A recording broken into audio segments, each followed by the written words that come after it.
Un mariage de campagne. Le mardi 13 août 1315, à l'aube crevant, les habitants du petit bourg de Saint-Lié, en Champagne, furent émerveillés par des cavalcades venant et du nord et du sud, par les routes de Cézanne et de Troyes. D'abord, les maîtres de l'hôtel du roi arrivèrent au galop et s'engouffrèrent avec toute une escorte d'écuyers, de sommeliers et de valets sous les voûtes du château. Puis apparut un grand charroi de meubles et de vaisselle, sous la conduite des majordomes argentiers et tapissiers. Enfin s'avança, monté sur mule et chantant des cantiques, tout le clergé de Troyes, suivi de près par les marchands italiens qui desservaient habituellement les foires de Champagne. La cloche de l'église se mit à sonner à la volée. Le roi allait tout à l'heure se marier à Saint-Lié. Alors les paysans crièrent « Noël !» et les femmes coururent aux champs cueillir des fleurs afin de faire des jonchées, comme pour le passage du Saint-Sacrement, tandis que les officiers de bouche se répandaient aux alentours, raflant œufs, viande, volailles et poissons de vivier en aussi grande quantité qu'ils en pouvaient trouver. Par chance, il avait cessé de pleuvoir depuis la veille, mais le temps restait lourd et gris. La chaleur du soleil, à défaut de ses rayons, perçait les nuages. Les gens du roi s'essuyaient le front et les villageois, regardant le ciel, annonçaient que l'orage éclaterait avant la vesprée. Au château, on entendait taper les menuisiers, les cheminées des cuisines fumaient, et l'on déchargeait de hautes charretées de paille qu'on épandait dans les salles pour y servir de couche aux escortes. Saint-Lié n'avait pas connu pareille effervescence depuis le jour où Philippe Auguste, au début du siècle précédent, était venu confirmer solennellement la donation de ce château fort aux évêques de Troyes. Un événement tous les 100 ans. Vers la tierceur de la matinée, le roi, entouré de ses 2 frères, de ses 2 oncles, de ses cousins Philippe de Valois et Robert d'Artois, traversa le village au galop sans répondre aux acclamations et en ravageant les jonchées de fleurs qu'il fallut replacer après son passage. Il fit encore une demi-lieue, et soudain il aperçut venant en sens inverse le cortège de Clémence de Hongrie. Ce cortège, conduit par l'évêque de Troyes, Jean d'Ossoy, cheminait lentement d'un train de procession. « Le roi, madame, voici le roi !» dit Bouville qui chevauchait auprès de la litière de la princesse. Clémence, se penchant pour regarder, lui demanda lequel d'entre ces cavaliers qui avançaient de front était son futur mari. Bouville s'expliqua mal, ou bien elle entendit mal la réponse, et elle prit pour son fiancé le comte de Poitiers, parce qu'il se tenait en selle avec une naturelle noblesse, et il lui parut dans sa haute minceur le plus séduisant. Or, ce fut le cavalier de moins bonne tournure qui mit pied à terre, le premier, et s'approcha de la litière. Bouville, déjà descendu de sa propre monture, lui saisit la main pour y poser ses lèvres, et, ployant le genou, dit « Sire, voici madame de Hongrie !» Alors la belle princesse angevine vit le jeune homme aux yeux pâles et au teint brouillé, dont les décrets du sort et les intrigues des cours l'envoyaient partager le destin, le lit et le pouvoir.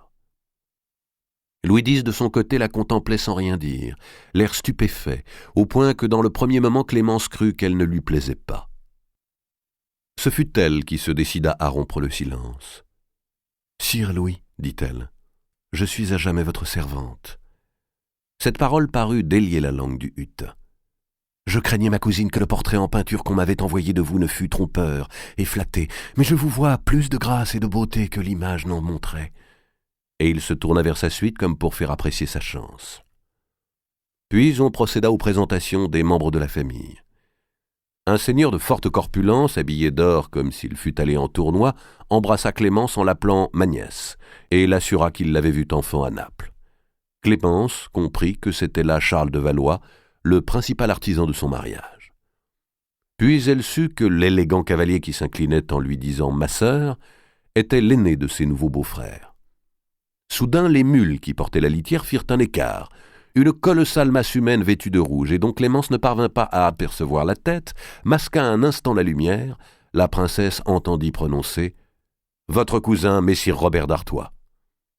On se remit très vite en marche, et le roi pria l'évêque de prendre les devants afin que tout fût prêt en l'église. Clémence s'attendait à ce que la rencontre se déroulât différemment. Elle avait imaginé qu'il y aurait des tentes dressées en un lieu décidé à l'avance, que les héros d'armes sonneraient de la trompette de part et d'autre, et qu'il lui serait offert un repas léger pendant lequel elle commencerait de faire connaissance avec son fiancé. Elle pensait aussi que le mariage ne se célébrerait qu'après quelques jours et serait le prélude à 2 semaines de fête, avec joutes, jongleurs et ménestrels, selon l'usage des noces princières. La brusquerie de cet accueil en forêt sur une petite route et l'absence d'apparat la surprirent un peu. On eût cru avoir simplement croisé par hasard une partie de chasse. Elle fut encore plus déroutée en apprenant qu'elle allait être mariée sur l'heure, dans un château voisin où l'on passerait la nuit pour repartir le lendemain vers Reims.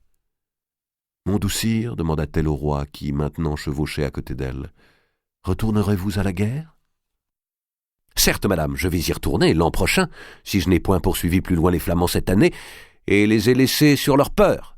C'est que je ne voulais différer de vous accueillir et de conclure nos accordailles. » Le compliment était si gros que Clémence en demeura perplexe. Elle allait de surprise en surprise. Ce roi, si impatient de la rejoindre qu'il licenciait son armée, lui offrait une noce de village. En dépit des jonchés de fleurs et de l'enthousiasme des paysans, le château de Saint-Lié, petite forteresse aux murs épais encrassés par 3 siècles d'humidité, parut sinistre à la princesse napolitaine. Celle-ci eut à peine 1 heure pour changer de vêtements et se recueillir avant la cérémonie. Si l'on peut appeler recueillement une station dans une chambre où les tapissiers n'avaient pas achevé d'accrocher les tentures brodées, et où Monseigneur de Valois vint aussitôt bourdonner comme un gros frelon doré, prétendant instruire sa nièce en si peu d'instants de tout ce qu'elle avait à savoir sur la cour de France, et particulièrement de la place essentielle que lui, Charles de Valois, y occupait. Ainsi Clémence devait apprendre que Louis X, s'il possédait toutes les qualités souhaitables chez un époux, n'avait pas que des vertus, surtout en politique. Il était sensible aux influences et se défendait mal des mauvais conseilleurs. Dans cette affaire de Flandre, par exemple, Valois estimait que Louis ne l'avait pas assez écouté, tandis qu'il ouvrait trop l'oreille aux conseils du connétable et du comte de Poitiers. Quant à l'élection du pape, Clémence était passée par Avignon. Qui avait-elle vu? Le cardinal d'Euze? Mais bien sûr, il fallait faire élire d'Euze. Clémence devait comprendre pourquoi Valois avait tant insisté et si bien manœuvré pour qu'elle devînt reine de France. Il comptait fort sur sa bonne présence, sa grâce et sa sagesse pour l'aider à bien gouverner le roi. Que Clémence n'hésita pas à s'ouvrir à lui en confiance sur toute chose. Dès à présent, il leur fallait conclure une alliance étroite. N'était-il à la cour le plus proche parent de Clémence, pour son premier mariage avec Marguerite d'Anjou, et ne tenait-il pas lieu de père au jeune souverain? En vérité, Clémence commençait à se sentir ivre de ce flot de paroles, de tous ces noms prononcés pêle-mêle et de l'agitation de ce personnage brodé d'or qui virait autour d'elle. Trop d'impressions neuves, de visages entreaperçus se brouillaient dans sa tête. Et puis enfin, elle allait se marier dans un moment. Elle était convaincue du bon vouloir de chacun et touchée de la sollicitude que lui montrait le comte de Valois, mais elle aurait bien souhaité pouvoir s'en préparer l'âme. Était-ce donc cela un mariage de reine? Elle eut le courage de demander pourquoi l'on mettait tant de hâte à la cérémonie. « Parce que Louis doit être sacré dimanche à Reims, et qu'il a voulu que votre union se fît auparavant, afin que vous puissiez être au sacre avec lui, » répondit Valois. Ce qu'il ne dit pas, c'est que les dépenses du mariage incombaient à la couronne, tandis que les frais du sacre étaient à la charge des échevins de Reims. Or, la cassette royale, après l'échec de l'Osteboueux, était plus démunie que jamais. D'où ces noces bâclées, sans le moindre faste. Les réjouissances seraient offertes par les Rémois.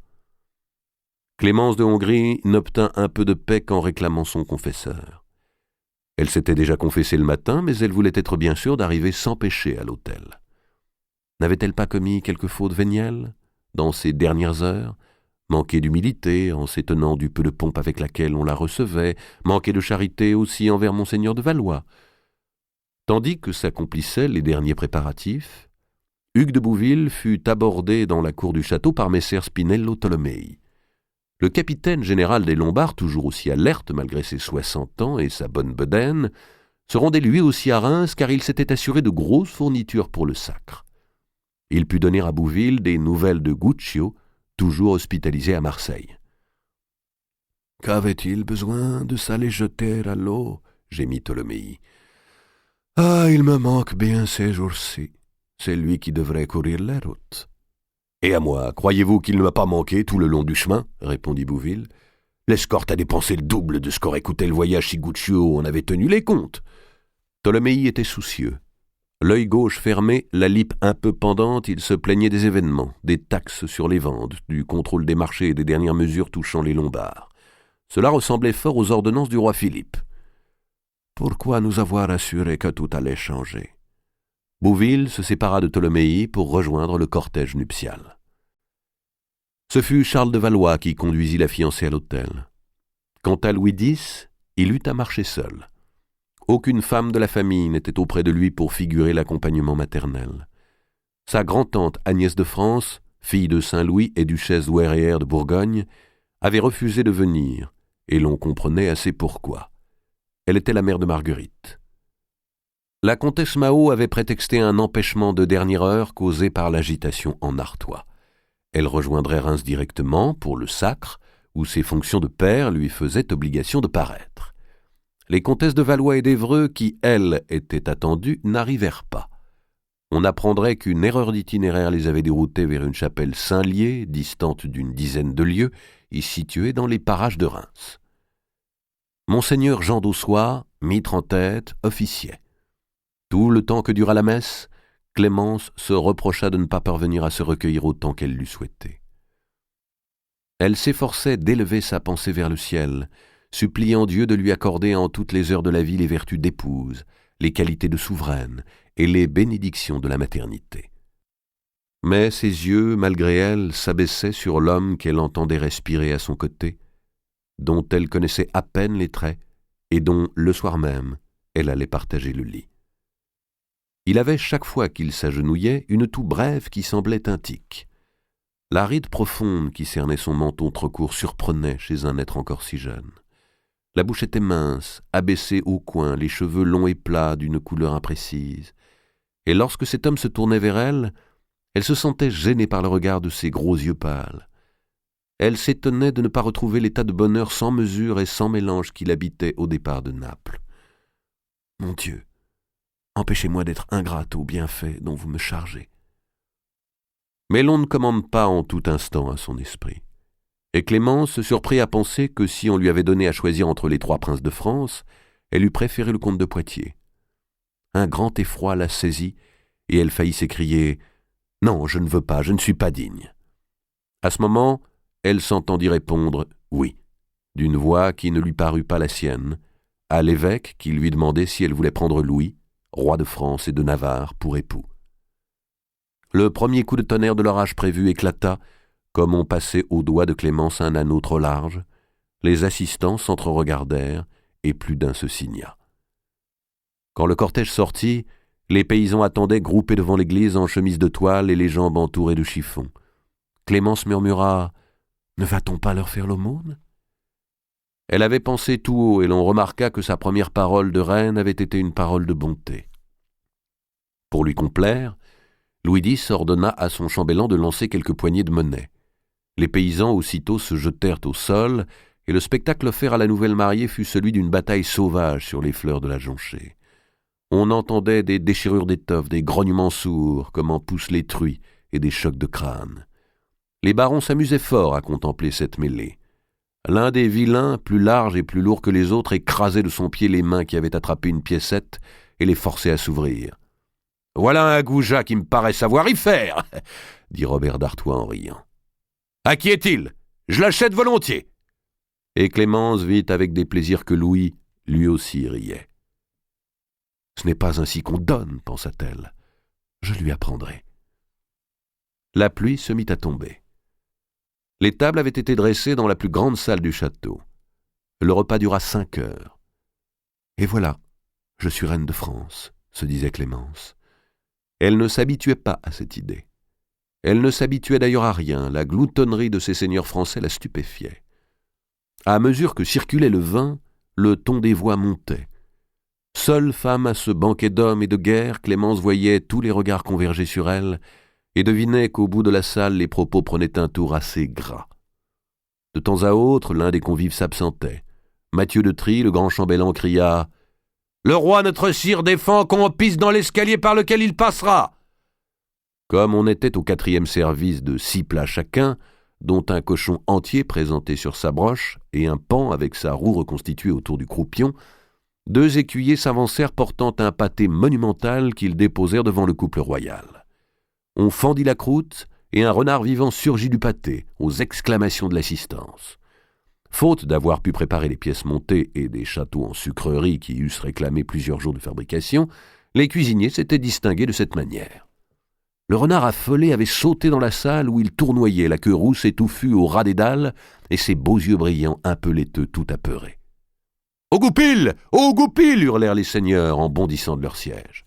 Une chasse s'improvisa autour des tables. Ce fut Robert d'Artois qui attrapa l'animal. On vit le géant plonger vers le sol et se relever, tenant à bout de bras le renard qui couinait, découvrant des crocs minces sous ses babines noires. Puis Robert referma lentement les doigts, les vertèbres craquèrent, les yeux du renard devinrent vitreux, et Robert étendit l'animal mort sur la table, devant la nouvelle reine, comme un hommage. Clémence, qui maintenait du pouce son anneau trop grand, demanda si c'était la coutume en France que les femmes de la parenté n'assistassent point au mariage. Elle reçut de Louis quelques explications embarrassées. « Mais de toute façon, ma sœur, vous n'auriez pas eu l'occasion de voir mon épouse, dit le comte de Poitiers. »« Et pourquoi donc, mon frère ?» demanda Clémence, qui éprouvait à la fois de l'intérêt à tout ce qu'il disait et de la gêne à lui répondre. « Parce qu'elle est encore enfermée au château de Dourdan, » dit Philippe de Poitiers. Puis, se tournant vers le roi, « Sire, mon frère, en ce jour de bonheur pour vous, je vous requiers de lever la peine qui fut infligée à Jeanne, mon épouse. Ses erreurs n'étaient point crimes, et elle s'en est repentie. » Le hutin, pris de court, ne savait que décider. Devait-il, devant Clémence, faire montre de mansuétude ou au contraire de fermeté, 2 qualités également royales? Il chercha des yeux pour lui demander conseil Charles de Valois, mais celui-ci était allé prendre l'air. Et Robert d'Artois, à l'autre bout de la salle, enseignait à son cousin Philippe de Valois la manière de saisir un renard sans se faire mordre. « Sire mon époux, dit Clémence, pour l'amour de moi, accordez à votre frère la grâce qu'il sollicite de vous. Ce aujourd'hui est un jour d'accordaille, et je voudrais que toutes les femmes de votre royaume en eussent partage de joie. » Elle prenait l'affaire à cœur, avec une chaleur soudaine.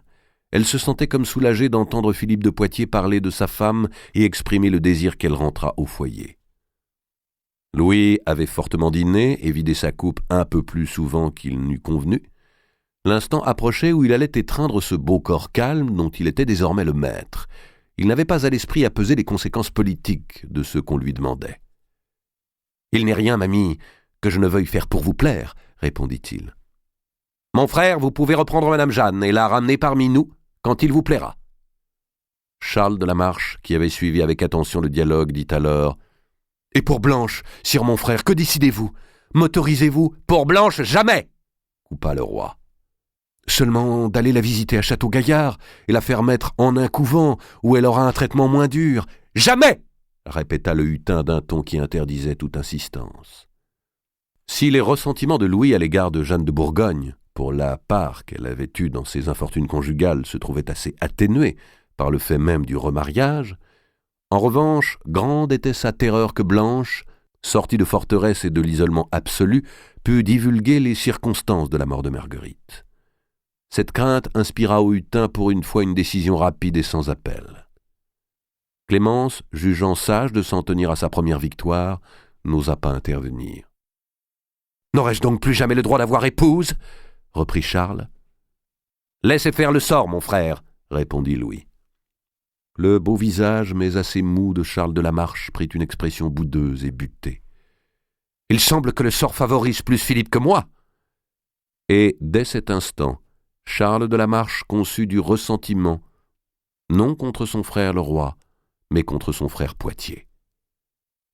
À l'issue de cette journée épuisante, la jeune reine était si lasse que les événements de la nuit se déroulèrent pour elle comme dans une autre vie. Elle n'éprouva ni effroi, ni souffrance excessive, ni particulière félicité. Elle fut simplement soumise, admettant que les choses devaient se passer ainsi. Elle entendit, avant de sombrer dans le sommeil, des mots balbutiés qui lui laissèrent espérer que son époux l'appréciait. Si elle avait été moins novice en ce domaine, elle eût compris qu'elle disposait, pour un temps au moins, d'un grand pouvoir sur Louis X. Celui-ci, en effet, s'était émerveillé de rencontrer chez cette fille de roi une passivité consentante qu'il n'avait jusqu'alors connue que chez les servantes. L'angoisse des défaillances qui le saisissaient dans le lit de Marguerite avait disparu. Peut-être après tout n'était-il pas fait pour les brunes. À plusieurs reprises, il se trouva triomphant de ce beau corps qui luisait faiblement, comme nacré sous la petite lampe à huile pendue au ciel de lit, et dont son désir pouvait disposer tout à son gré. Jamais il n'avait accompli pareil exploit. Quand il sortit de la chambre tard dans la matinée, la tête lui tournait un peu, mais il la portait haut, et plus fièrement que s'il eût vaincu les Flamands. Sa nuit de noces avait effacé ses déboires militaires. Pour la première fois, Louis Hutin fut capable d'affronter sans gêne les plaisanteries gaillardes de son cousin d'Artois qui passait pour le mâle le mieux pourvu et le plus endurant de la cour. Puis, environ midi, on se remit en route vers le nord. Clémence se retourna pour emporter une dernière image de ce château où elle était devenue femme et reine, et dont elle ne parviendrait jamais à se rappeler les dimensions exactes. 2 jours plus tard, on arrivait à Reims. Les habitants n'avaient pas vu de sacre depuis 30 ans, c'est-à-dire que pour la moitié au moins de la population, le spectacle était neuf. Des officiers royaux affairés couraient en compagnie des échevins de la maison de ville à l'archevêché. Sur les places s'étaient installés toutes sortes de marchands, jongleurs et montreurs de bêtes, comme pour une foire. De grands barons, de hauts prélats arrivés des 4 coins de France passaient avec leur escorte, à la recherche de leur logis. Paysans, bourgeois et petits seigneurs affluaient de la contrée avoisinante, grossissant une foule que les sergents tâchaient à contenir sur l'itinéraire pavoisé du cortège royal. Les Rémois ne pouvaient pas imaginer qu'ils auraient l'occasion de contempler à nouveau cette grande cavalcade et d'en payer les frais plusieurs fois encore dans un proche avenir. Le roi, qui ce jour-là franchissait le portail de la cathédrale de Reims, était accompagné des 3 successeurs que lui donnerait l'histoire. En effet, derrière Louis X, chevauchaient ses frères Philippe et Charles, ainsi que son cousin Philippe de Valois. Avant 14 ans, la couronne se serait posée sur leurs 3 têtes.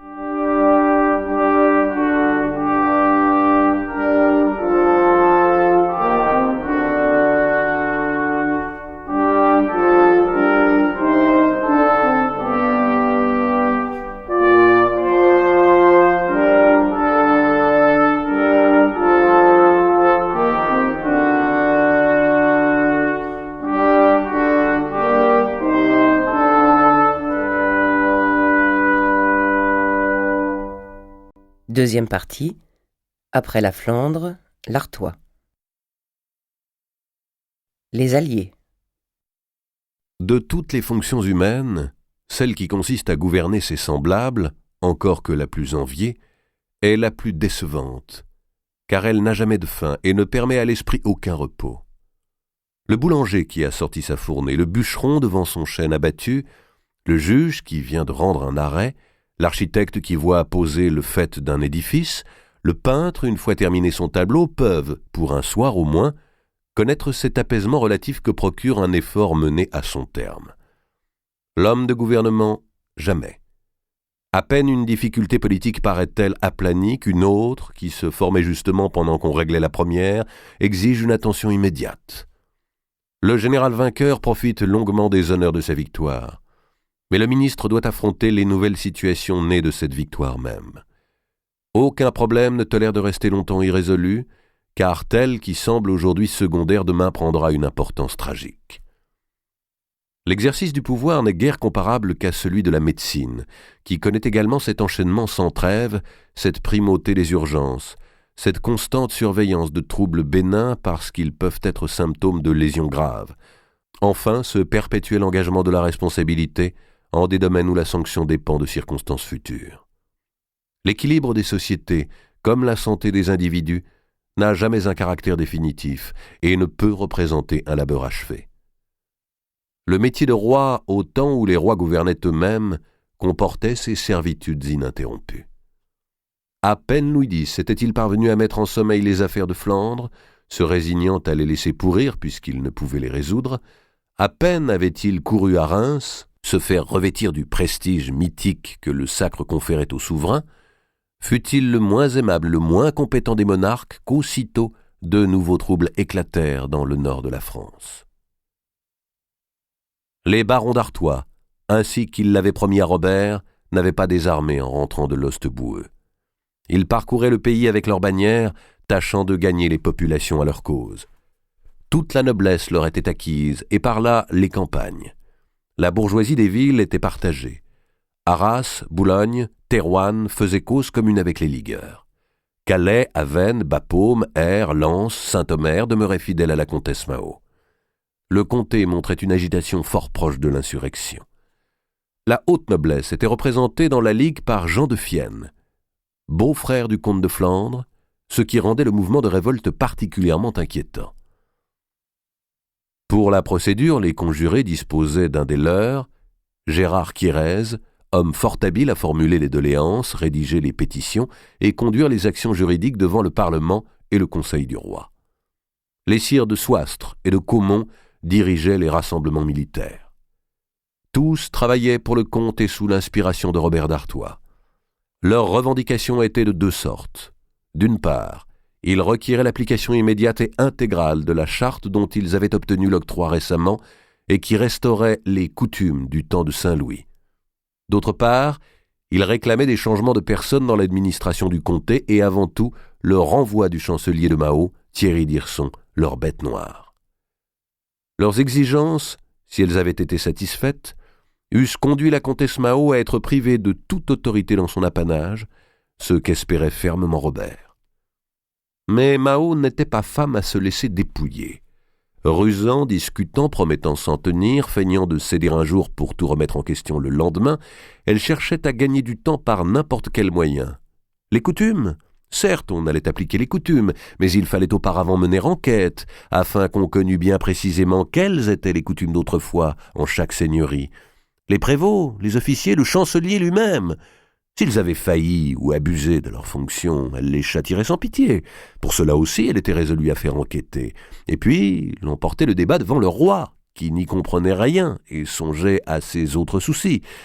La comtesse Mao écoutait les doléances de maître Gérard Quirez. Elle témoignait une évidente bonne volonté. Afin de s'accorder sur tout, on aurait une entrevue prochaine à Bapaume. Pourquoi Bapaume ? Parce que Bapaume était à elle, qu'elle y entretenait une garnison. Elle insistait sur Bapaume. Et puis, le jour convenu, elle ne venait pas à Bapaume, car elle avait dû se rendre à Reims pour le sacre. Le sacre passé, elle oubliait l'entrevue promise, mais elle viendrait bientôt en Artois, comprit patience. Les enquêtes suivaient leur cours, c'est-à-dire que des sergents s'employaient à récolter sous menace de bâton ou de prison des témoignages favorables à l'administration du chancelier Thierry d'Hirson. Le sang monta bientôt à la tête des barons. Ils entrèrent en rébellion ouverte et firent défense à Thierry de reparaître en Artois, le donnant pour mort s'il s'y montrait. Puis, ils mandèrent devant eux un autre Hirson, Denis, le trésorier, qui eut la sottise de se rendre à leur convocation. Lui mettant une épée sur la gorge, ils l'obligèrent à renier son frère par serment. Les choses prenaient si dangereusement tournure que Louis X se résolut d'aller lui-même à Arras pour rétablir l'ordre. Il y vint, mais sans résultat. Que pouvait-il, alors qu'ayant dissous son armée, la seule bannière restée sur pied était justement celle qui se révoltait? Le 19 septembre, les gens de Mao crurent bon d'arrêter par surprise les sires de Soistre et de Caumont, qu'on désignait comme les meneurs, et de les jeter en prison. Robert d'Artois aussitôt courut plaider leur cause auprès du roi. « Sire mon cousin !» dit-il, « je ne suis point concerné par cette affaire. Elle regarde ma tante Mao, puisque c'est elle qui gouverne le comté, avec le bon résultat que l'on voit. Mais si l'on maintient en joue le Soistre et Caumont, je vous dis que ce sera demain la guerre en Artois. Je ne vous donne cet avis que pour le bien du royaume. » Le comte de Poitiers tirait de l'autre côté. Il est peut-être malhabile d'avoir arrêté ces deux seigneurs, mais ce serait maladresse plus grave que de les faire relâcher à présent. Vous allez encourager par là toute rébellion dans le royaume, c'est votre autorité, mon frère, que vous laissez atteindre.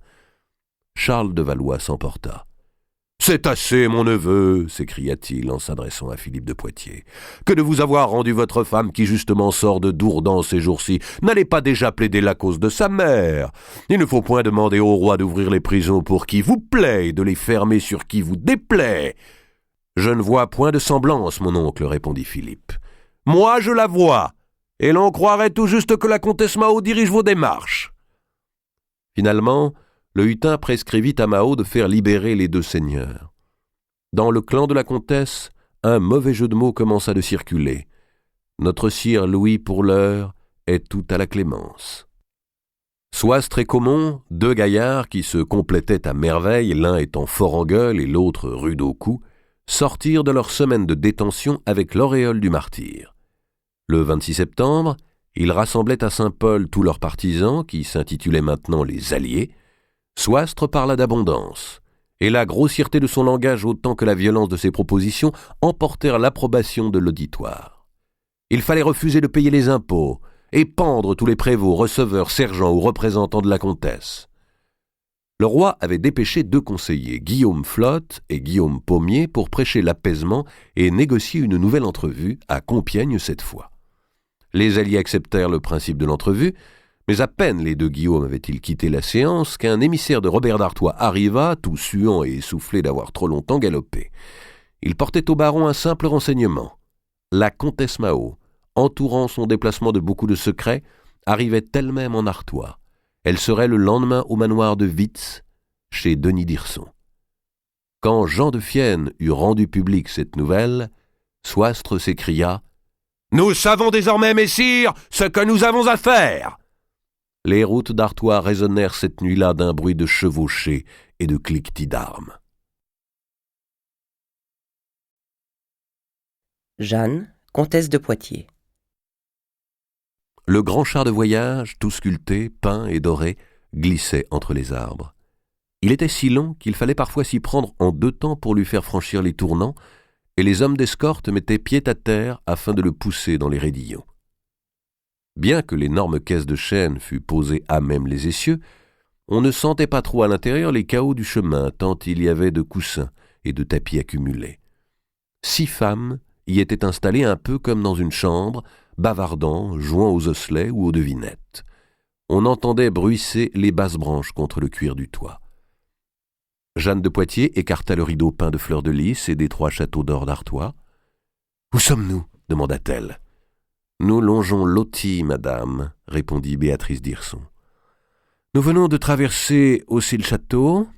Avant 1 heure, nous serons à Witz, chez mon oncle Denis. Il va être bien aise de vous revoir. Et peut-être madame Mao y sera-t-elle déjà avec monseigneur votre époux. » Jeanne de Poitiers regardait le paysage, les arbres encore verts, les prés où les paysans fauchaient un regain rare sous un ciel ensoleillé.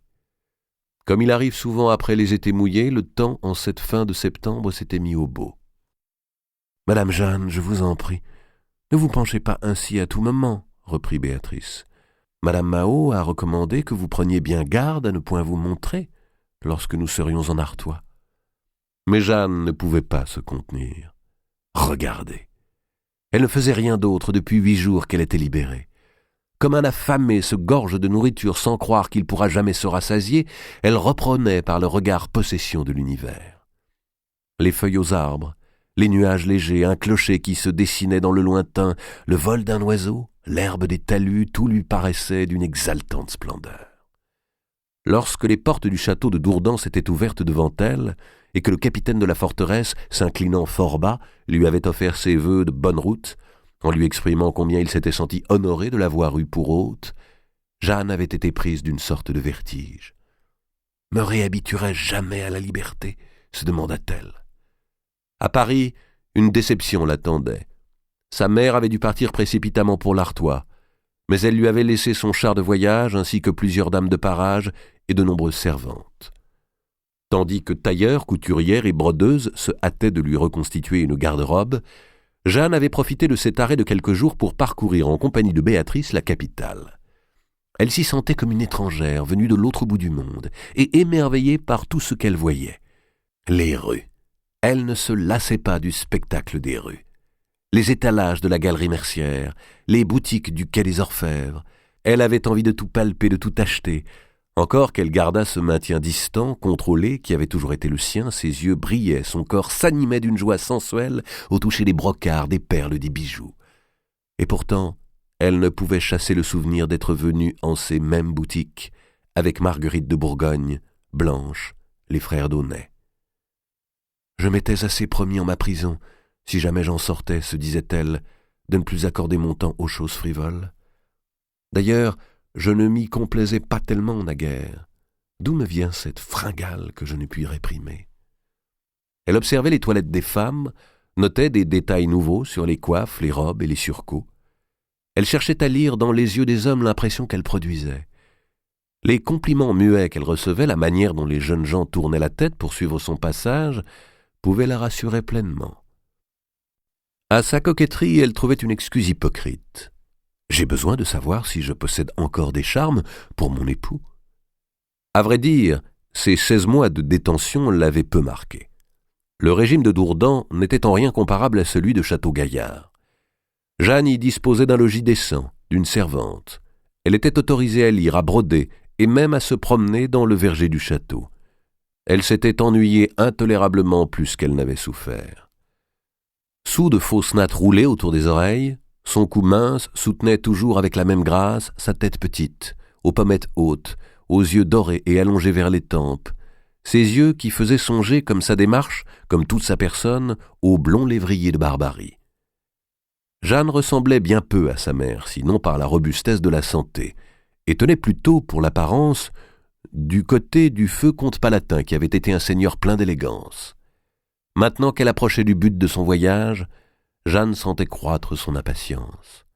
Ces dernières heures lui semblaient plus longues que tous les mois écoulés. Les chevaux n'avaient-ils pas diminué leur train? Ne pouvait-on pas presser les palefreniers? Moi aussi, madame, il tarde d'être à la halte, mais non pour les mêmes motifs que vous, disait une des dames de parage à l'autre bout du char. Cette personne, la dame de Beaumont, était enceinte de 6 mois. La route commençait à lui être pénible. Parfois, elle abaissait les yeux vers son ventre en poussant un si gros soupir que les autres femmes ne pouvaient s'empêcher d'en rire. Jeanne de Poitiers dit à mi-voix à Béatrice « Es-tu bien sûre que mon époux n'a pas pris d'autre attachement pendant tout ce temps? Ne m'as-tu pas menti ?»« Mais non, madame, je vous l'assure. Et d'ailleurs, monseigneur de Poitiers aurait-il tourné les yeux vers d'autres femmes qu'il ne pourrait plus y penser maintenant, après avoir bu ce philtre qui va vous le rendre tout entier. Voyez, c'est lui qui a demandé au roi votre retour. » Et même s'il a une maîtresse, qu'importe, je m'en accommoderai. Un homme même partagé vaut mieux que la prison, pensait Jeanne. De nouveau, elle écarta le rideau comme si cela devait activer l'allure. « De grâce, madame, dit Béatrice, ne vous montrez point tant. On ne vous aime guère en ce moment par ici. » Pourtant les gens semblent bien affables. Ces manants qui nous saluent n'ont-ils pas une mine avenante? Répondit Jeanne. Elle laissa retomber le rideau. Elle ne vit pas qu'aussitôt, le char passé, 3 paysans qui venaient de la saluer bien bas rentraient en courant dans le sous-bois pour y détacher des chevaux et partir au galop. Un moment après, le char pénétra dans la cour du manoir de Witz. L'impatience de la comtesse de Poitiers eut à subir là une nouvelle épreuve.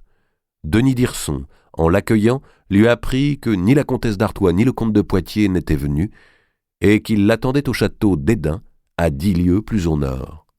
Jeanne pâlit. « Que signifie ceci ?»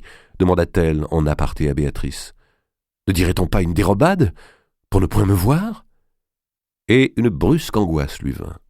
Tout ce voyage, et la pinte de sang tirée de son bras, le philtre, les civilités du gardien de Dourdan, n'étaient-ils pas les éléments d'une comédie montée où Béatrice jouait la mauvaise Laronne? Jeanne, après tout, n'avait aucune preuve que son mari l'eût vraiment réclamée. N'était-on pas en train simplement de la conduire d'une prison dans une autre, tout en entourant ce transfert, pour de mystérieuses raisons, des apparences de la liberté? À moins, et Jeanne frémissait d'envisager le pire, qu'on eût pris la précaution de la montrer à Paris libre et graciée pour ensuite la faire impunément disparaître. Béatrice ne lui avait pas caché que Marguerite était morte dans des conditions fort suspectes.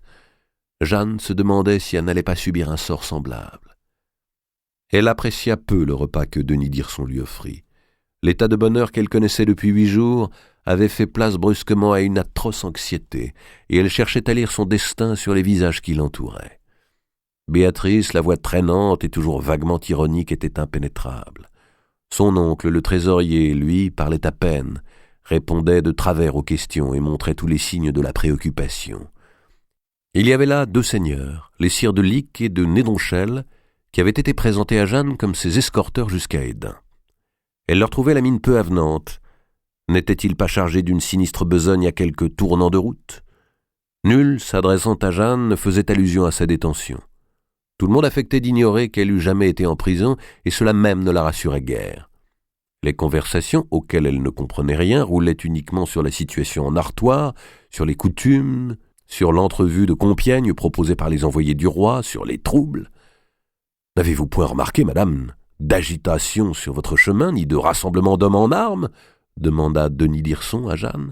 « Je n'ai rien vu de tel, messire Denis, répondit-elle, et les campagnes m'ont paru fort calmes.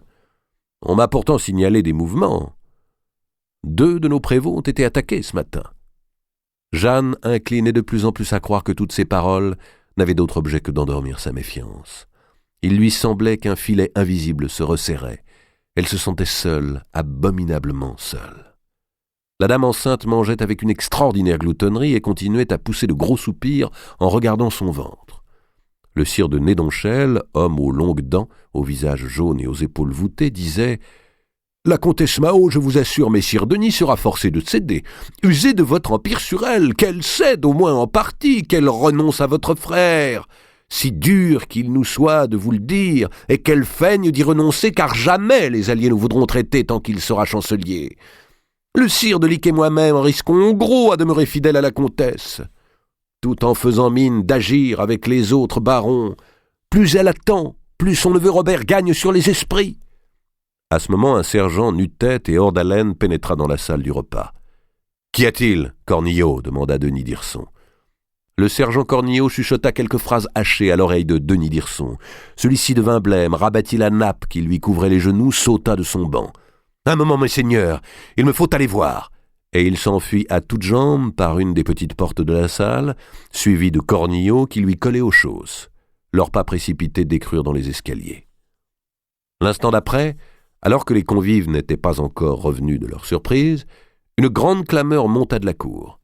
On eût dit qu'une armée entière venait d'y entrer au galop. Un chien qui avait dû recevoir un coup de sabot hurlait à la mort. Licques et Nédonchel coururent aux fenêtres, tandis que les femmes d'escorte de la comtesse de Poitiers se tassaient dans un coin de la pièce comme un troupeau de pintades. Auprès de Jeanne, seule était restée Béatrice et la dame enceinte dont le visage avait pris une mauvaise couleur. Béatrice joignit les mains, elle tremblait. Jeanne comprit qu'elle n'était certainement pas de connivence avec les assaillants, mais cela ne rendait pas la situation plus gaie et de toute manière, le temps manquait pour penser. La porte vola plutôt qu'elle ne s'ouvrit, et une vingtaine de barons conduits par Soistre et Caumont entrèrent, l'épée au poing, en hurlant. « Où est le traître ? Où est le traître ? Où se cache-t-il » Ils s'arrêtèrent, un peu hésitants devant le spectacle qui s'offrait à eux. Ils avaient plusieurs motifs de surprise. D'abord, l'absence de Denis d'Hirson, qu'ils étaient sûrs de trouver là et qui venait de disparaître comme derrière le voile d'un enchanteur. Et puis ce groupe de femmes jacassantes ou pâmées, se serrant les unes contre les autres, et qui se voyaient déjà promises à un viol général. Enfin et surtout la présence de Licques et de Nédonchel. L'avant-veille encore à Saint-Paul, ces 2 chevaliers étaient du nombre des conjurés, et voici qu'on les découvrait attablés dans une maison du camp adverse. Les transfuges furent copieusement insultés. On leur demanda combien ils touchaient pour leur parjure, s'ils s'étaient vendus aux Hirsons pour 30 deniers, et Soistre appliqua son gantelet de fer sur la longue face jaune de Nédonchel qui se mit à saigner de la bouche. Licques s'efforçait de s'expliquer, de se justifier. « Nous étions venus plaider votre cause, nous voulions éviter des morts et des ravages inutiles, nous étions prêts d'obtenir par parole mieux que vous par vos épées. » On le contraignit à se taire en l'accablant d'injures. Dans la cour, les autres alliés continuaient de mener tapage. Ils n'étaient pas moins d'une centaine. « Ne dites pas mon nom, » souffla Béatrice à la comtesse de Poitiers, « car c'est à ma famille qu'ils en ont. » La dame enceinte eut une crise de nerfs et s'écroula sur son banc. « Où est la comtesse Mao ? Où est la comtesse Mao ?» criaient les barons. « Il faudra bien qu'elle nous entende. Nous savons qu'elle se trouve ici. Nous avons suivi son char. » Les choses commençaient à s'éclaircir pour Jeanne. Ce n'était pas à sa vie spécialement que les braillards en voulaient. Son premier mouvement de frayeur passé, la colère lui vint à la gorge. Le sang des Artois se réveillait en elle. « Je suis la comtesse de Poitiers !» s'écria-t-elle. « Et le char que vous avez vu me transportait. J'apprécie peu qu'on pénètre avec tant de fracas dans le lieu où je suis. » Comme les insurgés ignoraient qu'elle fût sortie de prison, cette annonce imprévue les rendit un moment silencieux. Ils allaient décidément de surprise en surprise. « Voulez-vous me dire vos noms ?» reprit Jeanne, « car j'ai coutume de ne parler qu'aux gens qui me sont nommés, et j'ai peine à savoir qui vous êtes sous vos harnois de guerre. »« Je suis le sire de Souastre, » répondit le meneur au gros sourcil roux, « et celui-ci est mon compagnon Caumont. Et voici monseigneur Jean de Fienne, et messire Saint-Venant, et messire de Longvilliers. Nous cherchons la comtesse Mao. »« Comment ?» coupa Jeanne. « Je n'entends que nom de gentilhomme. Je n'aurais point cru à votre manière d'en user avec des dames, qu'il vous conviendrait de protéger, et non d'assaillir. Voyez madame de Beaumont, qui est grosse, presque à mettre bas, et que vous venez de faire pâmer. N'en avez-vous point honte ?» Un flottement se dessina parmi les alliés. Jeanne était belle, et sa manière de tenir tête leur en imposait. Et puis elle était la belle-sœur du roi et paraissait revenue en grâce. Jean de Fienne, le mieux né et le plus important de ses seigneurs, se souvenait d'avoir vu Jeanne naguère à la cour. Il l'assura qu'il ne lui voulait aucun mal. Leur expédition ne visait que Denis d'Hirson, parce qu'il avait juré qu'il reniait son frère et ne tenait pas son serment. En vérité, ils avaient espéré prendre Mao dans un piège et la contraindre par la force. Pour se venger de leur déconvenue, ils mirent la maison au pillage.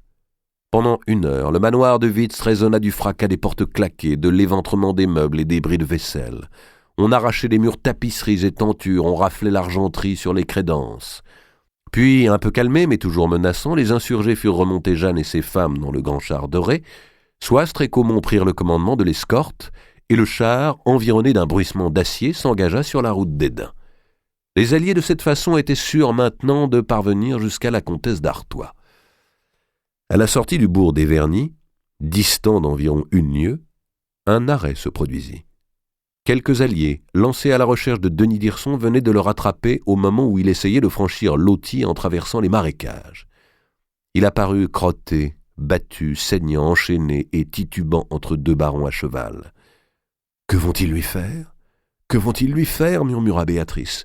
« Dans quel état l'ont-ils mis ?» Et elle commença de prononcer à voix basse de mystérieuses prières qui n'avaient de sens ni en latin, ni en français. Après quelques palabres, les barons décidèrent de le garder comme otage en l'enfermant dans un château voisin. Mais leur fureur meurtrière avait besoin d'une victime. Le sergent Cornillot avait été pris en même temps que Denis. Or, ce même Cornillot, pour son malheur, avait participé quelque temps auparavant à l'arrestation de Souastre et de Caumont. Ceux-ci le reconnurent et les alliés exigèrent qu'on lui réglât son compte sur le champ. Mais il fallait que sa mort servît d'exemple, et donna à réfléchir à tous les sergents de Mao. Certains préconisaient la pendaison, d'autres voulaient que Cornillot fût roué, d'autres encore qu'il fût enterré vif. Dans une grande émulation de cruauté, on discutait devant lui de la manière dont on allait le tuer, tandis qu'à genoux, le visage en sueur, le sergent braillait son innocence et suppliait qu'on l'épargnât. Souastre trouva une solution qui mit tout le monde d'accord, sauf le condamné. On alla chercher une échelle, on hissa Cornillot dans un arbre, et on le lia par les aisselles. Puis, quand il eut gigoté un bon moment pour la joie des barons, on coupa la corde et on le laissa tomber sur le sol. Le malheureux, les jambes brisées, hurla tout le temps qu'on creusa sa tombe. On l'enterra debout, sa tête seule émergeant, où roulaient des yeux fous. Le char de la comtesse de Poitiers attendait toujours au milieu du chemin et les dames d'escorte se bouchaient les oreilles pour ne pas entendre les cris du supplicié. La comtesse de Poitiers se sentait défaillir mais n'osait intervenir, de peur que la colère des alliés ne se retournât contre elle. Enfin, Souastre tendit sa grande épée à l'un de ses valets d'armes. La lueur de la lame brilla au ras du sol et la tête du sergent Cornillot roula sur l'herbe, tandis qu'un flot de sang, jailli comme d'une rouge fontaine, arrosait alentour la terre meuble. Au moment où le char se remit en route, la dame enceinte fut prise de douleur. Elle commença de hurler en se renversant en arrière. On sut aussitôt qu'elle n'irait pas au terme de sa grossesse. Le second couple du royaume. Hesdin était une importante forteresse à 3 enceintes, entrecoupée de fossés hérissés de tours flanquantes, truffée de bâtiments, d'écuries, de greniers, de resserres, et reliée par plusieurs souterrains à la campagne environnante. Une garnison de 800 archers pouvait y tenir à l'aise. À l'intérieur de la troisième cour se trouvait la résidence principale des comtes d'Artois, composée de divers corps de logis somptueusement meublés. « Tant que j'aurai cette place, avait coutume de dire Mao, mes méchants barons ne viendront pas à bout de moi, ils s'useront bien avant que les murs n'aient cédé, et mon neveu Robert se leurre s'il pense que jamais je les laisserai s'emparer d'Hédin. »« Hédin m'appartient de droit et d'héritage, déclarait de son côté Robert d'Artois. Ma tante Mao me l'a volé comme tout mon comté, mais je ferai tant que je le lui reprendrai. » Lorsque les alliés, escortant le char de Jeanne de Poitiers et portant au bout d'une pique la tête du sergent Cornillot, parvinrent à la nuit tombante devant la première enceinte, leur nombre s'était réduit sensiblement. Le sire de Journy, prétextant qu'il devait surveiller la rentrée de son regain, avait quitté le cortège, imité bientôt du sire de Givenchy, récemment marié et qui craignait que sa jeune femme ne s'ennuyât ou ne s'inquiétât. D'autres, dont les manoirs se voyaient de la route, avaient choisi d'aller souper chez eux, entraînant leurs meilleurs amis et assurant qu'ils rejoindraient tout à l'heure. Les obstinés n'étaient plus guère qu'une trentaine, qui chevauchaient depuis de longs jours et se sentaient un peu las du poids de leurs vêtements d'acier. Ils eurent à parlementer un bon moment avant qu'on ne leur permît de franchir le premier corps de garde. Puis ils durent attendre encore, et Jeanne de Poitiers au milieu d'eux, entre la première et la seconde enceinte. La nouvelle lune s'était levée dans un ciel encore clair, mais l'ombre s'épaississait au fond des cours d'Hédin. Tout était tranquille, trop tranquille même, au goût des barons. Ils s'étonnaient de voir si peu d'hommes d'armes. Un cheval au fond d'une écurie hennie, ayant flairé la présence d'autres chevaux. La fraîcheur du soir s'installait, où Jeanne reconnaissait les parfums d'enfance. Madame de Beaumont, dans le char, continuait à gémir qu'elle se mourait. Les barons discutaient entre eux. Certains estimaient qu'ils en avaient assez fait pour le moment, que l'affaire commençait à sentir le traquenard et que l'on aurait avantage à revenir en force un autre jour. Jeanne vit l'instant où elle allait être emmenée elle aussi en otage. Enfin, le deuxième pont-levis s'abaissa, puis le troisième. Les barons hésitaient. « Es-tu bien sûr que ma mère soit ici ?» souffla Jeanne à Béatrice d'Hirson. « Je vous le jure sur ma vie, madame. » Alors Jeanne pencha la tête hors du char. « Eh bien, mes seigneurs, dit-elle, avez-vous perdu la hâte que vous montriez de parler à votre suzeraine, et le courage vous manque-t-il au moment de l'approcher ?» Ces paroles poussèrent les barons en avant, et pour ne pas démériter au regard d'une femme, ils entrèrent dans la troisième cour, où ils mirent pied à terre. Si préparé qu'on soit à un événement, il est rare qu'il survienne de la manière qu'on attendait. Jeanne de Poitiers avait envisagé de 20 façons le moment où elle se retrouverait en présence des siens. Elle s'était apprêtée à tout, à l'accueil glacial comme aux embrassements, à la grande scène de réhabilitation officielle comme à l'intime réunion de réconciliation.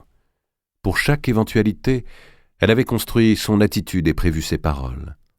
Mais jamais elle n'avait imaginé qu'elle rentrerait au château de famille, escortée du désordre de la guerre civile et d'une dame de parage en train de faire une fausse couche. Lorsque Jeanne pénétra dans la grande salle éclairée au cierge où la comtesse Mao, debout, bras croisés, lèvres serrées, regardait s'avancer les barons, ses premiers mots furent pour dire « Ma mère, il faut donner secours à madame de Beaumont qui est en train de perdre son fruit. Vos vassaux lui ont causé trop violente peur. » Aussitôt, la comtesse chargea sa filleule Mao d'Hirson, une sœur de Béatrice, qui était également de ses demoiselles de parage, d'aller quérir maître Herman et maître Pavilly, ses physiciens particuliers, pour qu'ils portassent leurs soins à la malade. Puis, retroussant ses manches et s'adressant au baron, « Sont-ce là, méchant sire, des actions de chevalerie, que de vous en prendre à ma noble fille et aux dames de sa suite, et croyez-vous ainsi me faire fléchir ? Aimeriez-vous qu'on en usât de même avec vos femmes et vos pucelles lorsque elles cheminent par les routes ?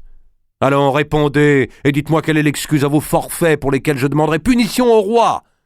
Les alliés poussèrent Soistre en avant. « Parle ! Dis ce que tu dois !»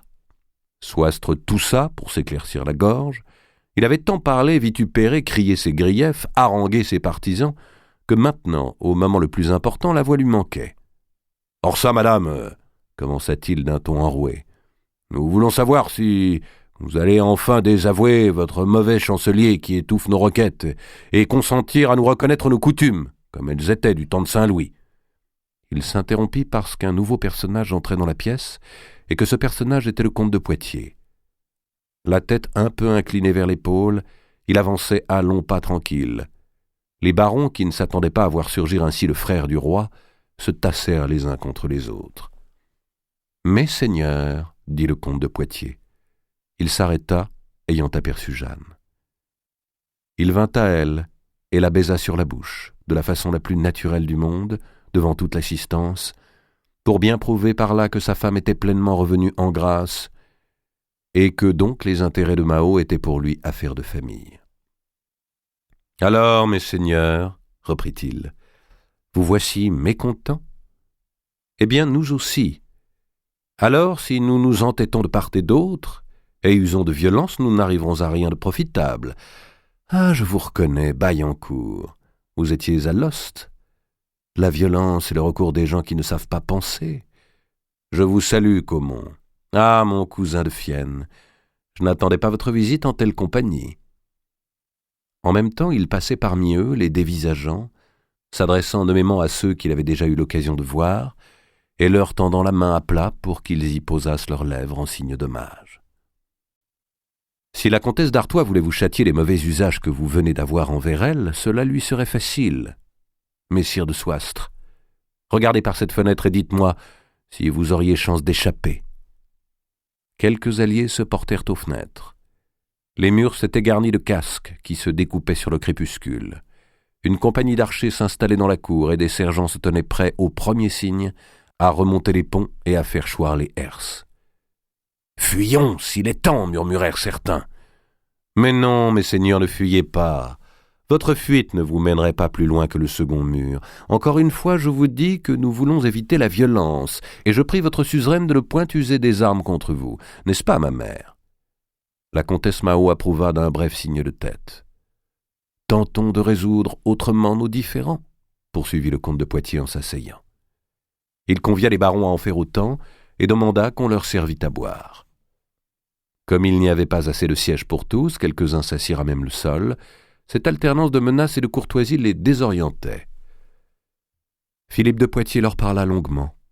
Il leur démontra que la guerre civile n'apportait que le malheur, qu'ils étaient sujets du roi avant que d'être sujets de la comtesse, et qu'ils devaient se soumettre à l'arbitrage du souverain. Or, celui-ci avait envoyé 2 émissaires, messires Flotte et Pommier, avec mission de conclure une trêve. Pourquoi les alliés refuseraient-ils la trêve ? « Mes compagnons n'ont plus confiance en la comtesse Mao, » répondit Jean de Fienne. « La trêve vous était demandée au nom du roi, c'est donc au roi que vous faites affront en doutant de sa parole. »« Mais monseigneur Robert nous avait assuré, » dit Soistre. « Ah, j'attendais bien cela. Prenez garde, mes bons sires, à ne pas trop écouter les avis de monseigneur Robert, qui parle un peu facilement au nom du roi et vous fait travailler pour son compte. Notre cousin d'Artois a perdu sa cause contre madame Mao depuis 6 années, et le roi mon père, dont Dieu garde l'âme, en a jugé lui-même. Ce qui se passe en ce comté ne regarde que vous, la comtesse et le roi. » Jeanne de Poitiers observait son mari. Elle entendait avec bonheur le timbre égal de sa voix. Elle prenait plaisir à reconnaître cette façon qu'il avait de brusquement relever les paupières pour ponctuer ses phrases, et cette nonchalance de l'attitude qui n'était que force dissimulée. Philippe paraissait mûri. Ses traits s'étaient accusés, son grand nez maigre se découpait davantage, son visage avait pris une structure définitive. En même temps, Philippe semblait avoir acquis une singulière autorité, comme si, depuis la mort de son père, une partie de la majesté naturelle du défunt fût passée en lui. Au bout d'une grande heure employée à parlementer, le comte de Poitiers obtint ce qu'il voulait, ou du moins ce qui se pouvait raisonnablement obtenir. Denis d'Hirson serait libéré. Thierry, provisoirement, ne reparaîtrait pas en Artois, mais l'administration de la comtesse resterait en place jusqu'à la fin des enquêtes. La tête du sergent Cornillo serait remise aux siens pour recevoir une sépulture chrétienne. « Car, dit le comte de Poitiers, c'est se conduire en mécréant et non en défenseur de la vraie foi que d'agir comme vous l'avez fait. De telles actions ouvrent la voie à des œuvres de vindicte, dont vous seriez bientôt victime à votre tour. » Les sires de Lic et de Nédonchel ne subiraient aucune représaille, car ils n'avaient voulu que le bien de tous. Les dames et demoiselles seraient respectées de part et d'autre, comme il se devait en terre de chevalerie. Et puis, tout le monde se retrouverait à Arras au bout de la quinzaine, c'est-à-dire le 7 octobre, afin de conclure une trêve jusqu'à la fameuse conférence de Compiègne, tant de fois repoussée, et que l'on fixait cette fois au 15 novembre. Si les deux Guillaume, Flotte et Pommier, ne réussissaient pas à accorder les souhaits des barons et les désirs du roi, on verrait à envoyer d'autres négociateurs. « Il n'est point besoin de signer rien aujourd'hui. Je fais confiance, mes seigneurs, à votre parole, dit le comte de Poitiers. Vous êtes homme de raison et d'honneur. Je sais bien que vous, Fienne, et vous, Soistre, et vous, Los, et tous, tant que vous êtes, aurez à cœur de ne pas me décevoir et de ne point me laisser m'engager en vain auprès du roi. Et vous saurez faire entendre sagesse à vos amis, afin qu'ils respectent nos conventions. » Il les avait si bien manœuvrés qu'ils partirent en le remerciant comme s'ils avaient trouvé en lui un défenseur. Ils reprirent leurs chevaux, franchirent les 3 ponts-levis et s'enfoncèrent dans la nuit. « Mon cher fils, dit Mao, vous m'avez sauvé, je n'aurais pas su montrer tant de patience. »« Je vous ai gagné un répit de 15 jours, dit Philippe en haussant les épaules. Les coutumes de Saint-Louis. Ils commencent à me lasser tous avec les coutumes de Saint-Louis. On croirait que mon père n'a jamais vécu.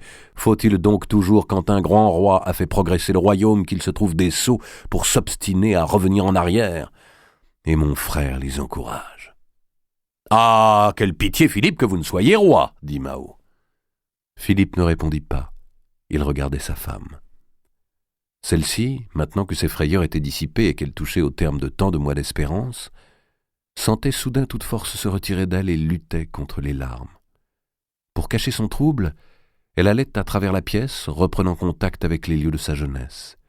Mais chaque objet reconnu augmentait son émotion.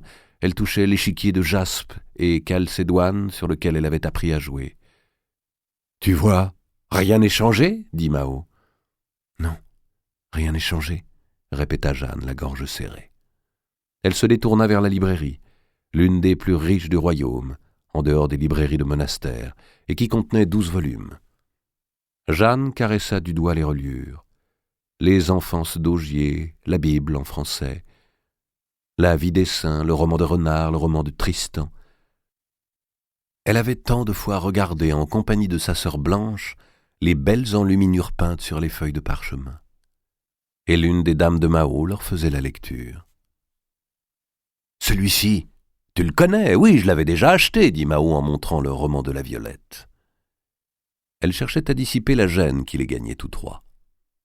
À ce moment, le nain de Mao, qu'on appelait Jeannot le Follet, entra tenant le cheval de bois sur lequel il était censé caracoler à travers la demeure.